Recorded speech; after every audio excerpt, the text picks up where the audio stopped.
My name is Anupama Shivacharya.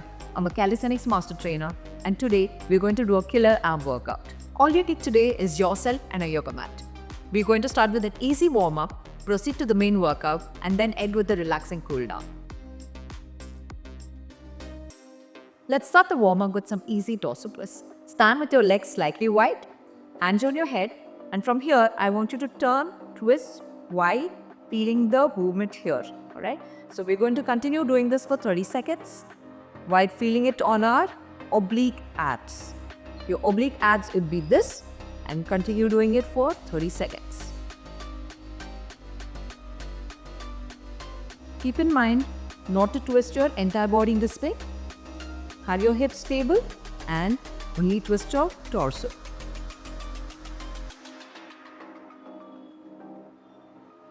Once you're done with the torso twist, let's go ahead with your high knees. So what I want you to do is lift your knee high to your waist level.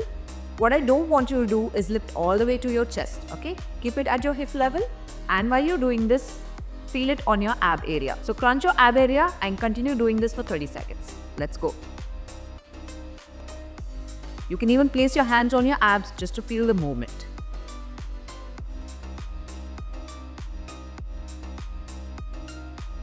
Let's get started. The first movement for today is crunches. So lie down on the mat. From here, use your fingers to support your neck. So it goes behind the neck. And from here, what I want you to do is lift your shoulders off while you're crunching your abs. Now, focus on the ab area. Do not crunch your neck. Alright, try not to do this. I want you to focus entirely on crunching your ab area as you come up. Now, one way to do it is look at the ceiling as you're coming up. So, use your hands, go up, crunch and down. You should start feeling the movement on your upper abs within the first 3 reps. Let's target 10 to 15 reps on this movement. And the main area it works is your abs. Movement 2 for today is called the plank saws. Just like a wooden saw.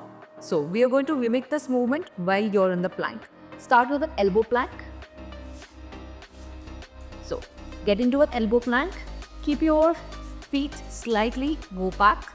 From here, you're going to go forward and back. You're going to use your toes to push you forward. Now, this movement, you'll immediately feel it on your mid-abs and upper abs.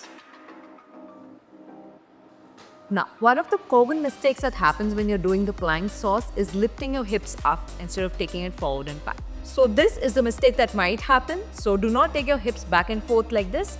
I want you to keep your hips forward and back. So maintain the posture, okay? Now, use your toes to take your body forward and back like a wooden saw.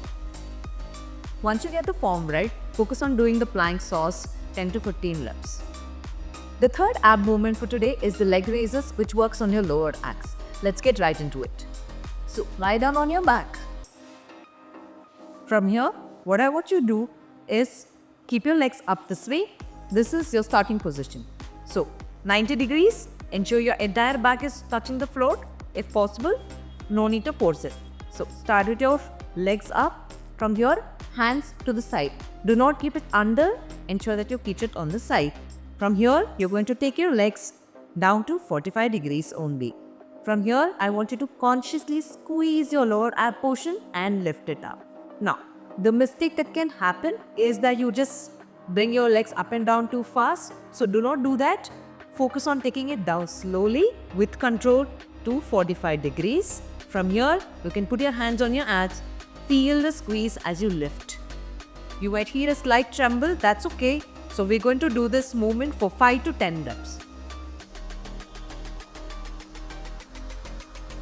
You'll feel it right from the first rep if you're doing it right.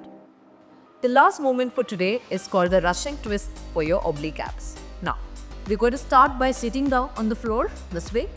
From here, what I want you to do is maintain something called the proud chest. So this is your neutral chest. You're going to pop your chest out to maintain the proud chest. From here, palms behind you. Lift your legs, alright? Lift off your palms. Twist to one side completely, tap, and then twist to the other side completely and tap. This is called the Russian twist. It's going to look like this. Do not hunch your back while doing this. Maintain the proud chest and tap. Also, I want the full twist every time you go to the side. So don't do half reps. Go full twist, then tap, then go to the full twist, and then tap. Now, Russian twist can be quite challenging if you're not accustomed to it. So what you can do is do an easier version by keeping your legs down. Alright? Same thing. Put your feet down, lean back slightly, maintain the proud chest and do the twist. Focus on getting anywhere between 8 to 10 reps for this movement and it should be good to go. Good job with the workout today. Let's proceed to the cool down. What we're going to do first is the cobra stretch. I want you to lie down on your stomach. On your stomach with your palms right outside your chest this way. From here, you're going to push to slowly come out. What I want you to remember is not to shrug your shoulders this way. Keep your shoulders down, alright, as you come up and relax your lower back. As you do this, you feel a stretch on your abs. Look up at the ceiling and hold the stretch for a few seconds. About 8 to 10 seconds is good. Go down and we're going to repeat this once more. Slowly push with your palms. Up, look at the ceiling, shoulders down, feel it on your abs, and then relax. The second movement for cool down is called the child pose. What I want you to do is start by lying down on your stomach. Here. From here, lift up, go on your knees, and sit back. You can bring your knees slightly forward, sit back, and try to get your hips to touch your feet. And then relax your arms such that your head touches the floor. A reminder that this movement is not supposed to be straining, it's supposed to be relaxing. So relax your entire body and let your body cool down. Hold this movement for about 8 to 10 seconds and once you're done, you can come up and relax. Great work today. Focus on your recovery, stay hydrated, and you can repeat this workout 2 times a week with a minimum gap of 2 days. Don't forget to like, share and subscribe, and do drop a comment on the video if you crushed it. See you in the next video.